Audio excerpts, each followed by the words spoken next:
Hi, it's Dwyer, gamblersadvisory.com. Here to talk about a upcoming middleweight fight between a couple of guys you need to know. Unbeaten Canadian David Lemieux, and he's taking on Marco Antonio Rubio in a fight that's taking place in Canada, and I think this fight is must-watch TV. Now, before I go further, let me just say the opinion you should follow should be your own. Just consider this video to be a second opinion from a complete stranger online. Now, if you haven't heard the name David Lemieux before, David Lemieux has the confidence of a guy who knows that he can knock you out with either hand. David Lemieux is like prime Mike Tyson. Tyson, at his best, was unrushed. Take a look at Tyson's fight against Michael Spinks. You're going to see that even though that fight ended early, Mike Tyson is not in a rush. He's literally walking around the ring. He's coming forward, but he's not rushed. There's nothing frantic about Tyson against Michael Spinks. Again, he has the confidence of a guy who knows he can knock you out. He has the confidence that comes from a very high knockout ratio. Now, David Lemieux, like Tyson, has hand speed. He has power. He'll come forward. He will patiently throw bombs. Like with Tyson against Michael Spinks, he never expects, nor do we expect, his opponent to go the distance, right? Both guys can hurt you outside with hooks. In other words, they can stand in front of you, then leap across, throw a hook, take you out. But they also, and I think this is the big comparative advantage, they also could get real close to you, literally be leaning on you, and yet they still are able to generate the leverage to throw a hook from up close that can also knock you out. And of course, both guys throw uppercuts that literally are jaw droppers. Now, David Lemieux, like Tyson, his fights are short. Only one of his fights has gone the distance. I believe only 4 of his fights have made it past the second or third round. Right? Now, all of that said, understand that with the good things come the bad things. And I know Lemieux is unbeaten as I make this video. But his flaws are just like Mike Tyson's flaws, in my opinion. A guy with a jab who could move, just like Buster Douglas could move, could give him problems.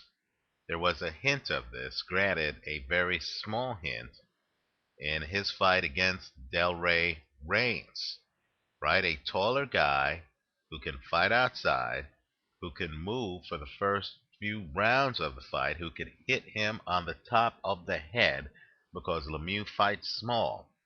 Someone who can hit him on the top of the head and who can move can give him all kind of problems. Like Mike Tyson, Lemieux doesn't fight going backwards. Quite frankly, I'm not sure if he knows how to fight going backwards.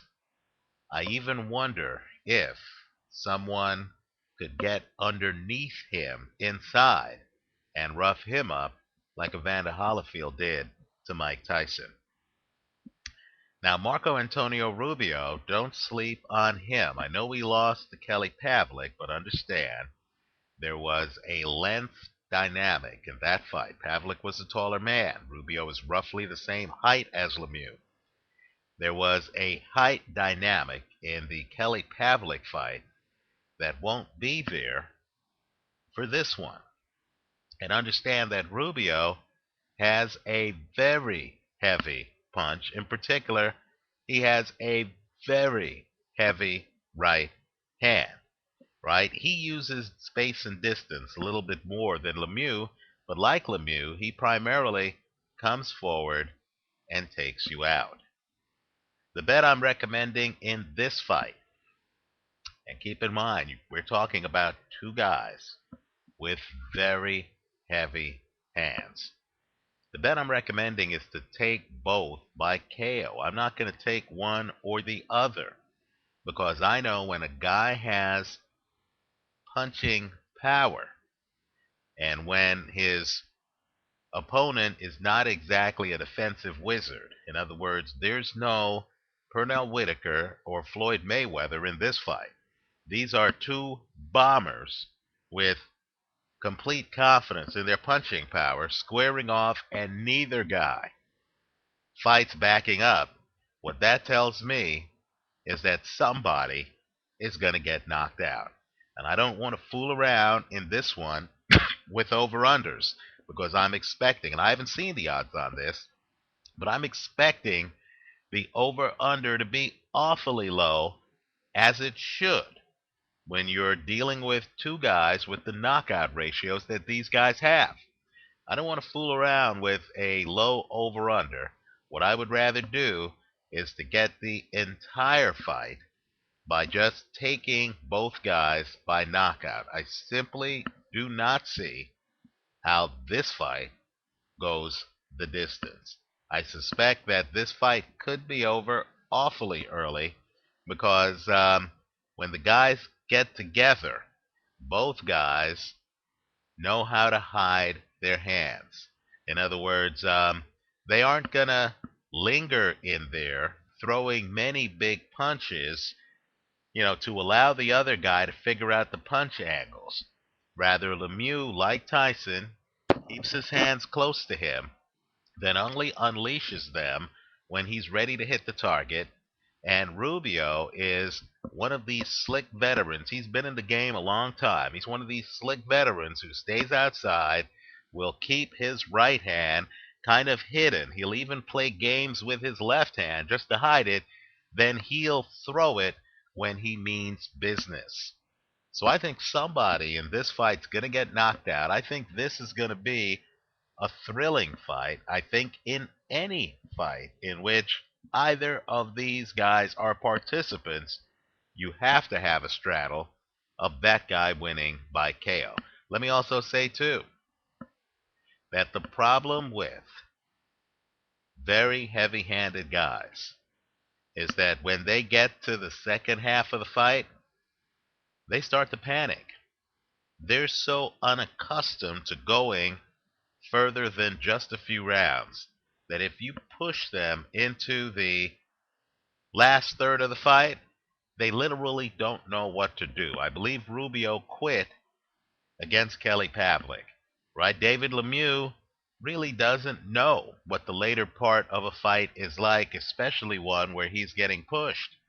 And so I feel that these guys are going to frantically try to knock the other one out. Granted, Lemieux will do so in a very, relaxed way, but the intensity is going to be there early in this fight. I'll be surprised if this fight makes it to the 8th round. Let me know what you think. Leave your comments for me here on YouTube. Uh, Visit us at gamblersadvisory.com. Let me know what you believe makes David Lemieux a great fighter. I think that, like Yorkis Gamboa, in fact, let me say this. I think Lemieux is much more advanced than Yorkis Gamboa. I know I have a video up where I'm criticizing Gamboa. Lemieux actually has defense. Watch his hands. As he comes forward, he has his hands up. He has a defensive construct. But like Yorkis Gamboa, he's able to shift his weight very quickly. He's able to generate leverage and power with both hands, and he can do so at the drop of a dime. In other words, he doesn't need for his opponent to be napping too long before he gets off very hard shots. The only comparison I can come up with is Mike Tyson. I guess someone could make an argument for Joe Frazier, although Frazier bobbed and weaved more than Lemieux, who looks extraordinarily relaxed in the ring. It's a bit jarring to see a guy with his punching power who comes out, has a very high early KO percentage, but yet doesn't look like he's in a rush. He's just very confident. He knows who he is. He knows what his punching power is. And I also think Rubio, underrated as a fighter, I think this fight is going to be compelling. I just don't think it goes the distance. Thanks for watching.